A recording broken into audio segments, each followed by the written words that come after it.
Instability from ISIS, unemployment and the aftermath of the Arab Spring. Just some of the top concerns for Arab youth in the region. 3,500 young people from 20 countries were polled in the annual Arab Youth Study, who named the UAE as the best place in the world to live, but expressed apprehension about growing issues across the region. Katie Fielder has more on what really matters to our youth. The rise of ISIS and how regional governments can deal with it is the top concern for the youth of our region. While almost half of those polled in the annual Arab Youth Study are unsure if their government can deal with the group's growing threat. The number one obstacle that came about was Daesh, or ISIS as it's known here, as in nearly 73% of the sample said that is one of the biggest obstacles that the region faces.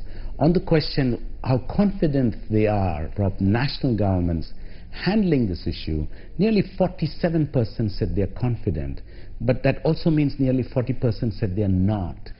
Unemployment too remains a key issue for this group, with more than 80% of Arab youth raising concerns about job opportunities, up from 63% this time last year. I don't think it's tackled enough, because especially during the conflicts that have happened, unemployment rates have really soared.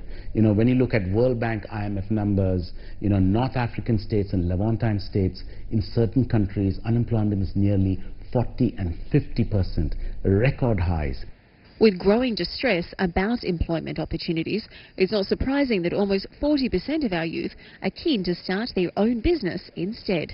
That's a wonderful statistic to look at, because especially for governments, you know, they cannot do more than what they can in terms of creating jobs.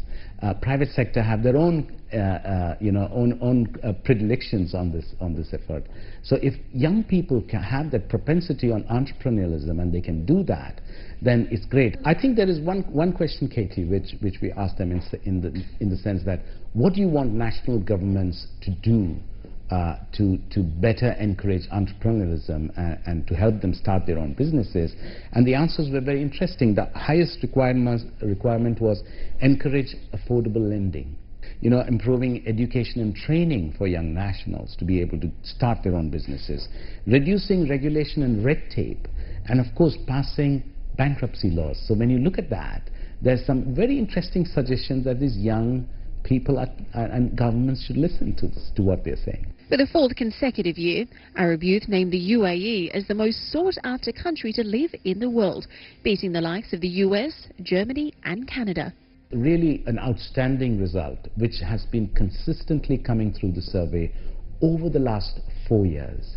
That, to a great extent, is a testimony to the policies followed by the UAE government and the fact that Arab youth across these 16 countries see the UAE as a beacon of hope. The fact that it can be done despite all the conflicts in the neighborhood. Although that's positive news for the UAE, both residents and governments across the region must now work hand in hand and make sure the issues raised in this report are properly addressed, so that 3,500 voices do not go unheard. Katie Fielder, Emirates News.